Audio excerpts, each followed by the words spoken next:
why make art at all?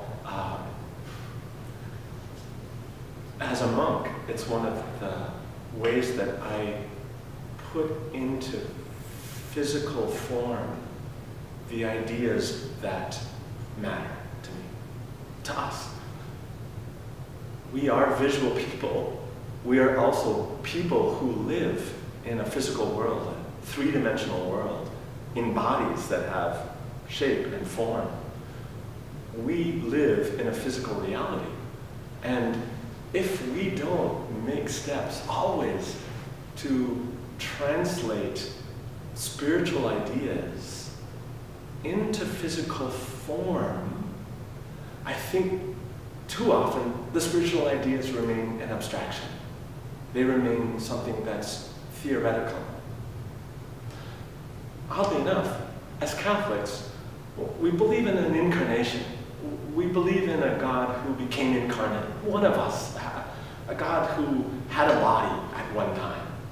And perhaps we of all faiths owe it to ourselves and the rest of the world to make that connection to the physical world with what we believe.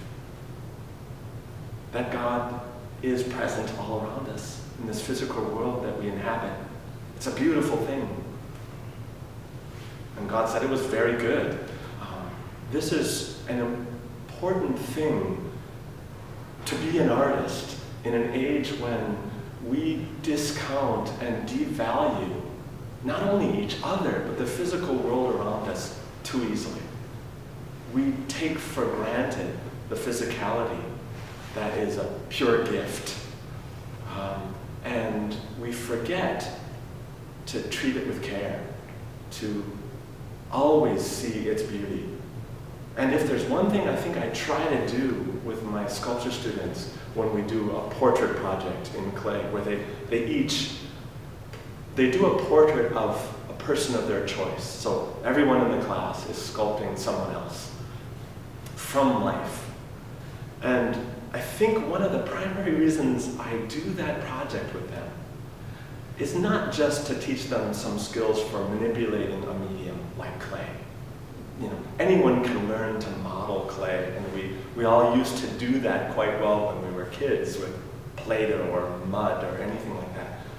Really, what's at the root of that project is training our eyes to see the world better, to see the nuance of this unique human being sitting in front of us, to see that nuance and then translate it into this very receptive medium that will basically do almost anything you want it to do. So it's really training our eyes to see the beauty of a unique individual. And oddly enough, that is not easy to do. It is so easy to look carelessly. And we, in fact, do that all the time. In the 21st century especially, we are bombarded by visual images constantly. And taking time to really look at one thing in particular, and I mean really look at it for what amounts to hours at a time, this is not only not automatic, but it's also not easy. And it takes time and patience to do that. But when you do that, even once, with one person, with one object, it changes the way that you look at the rest of the world.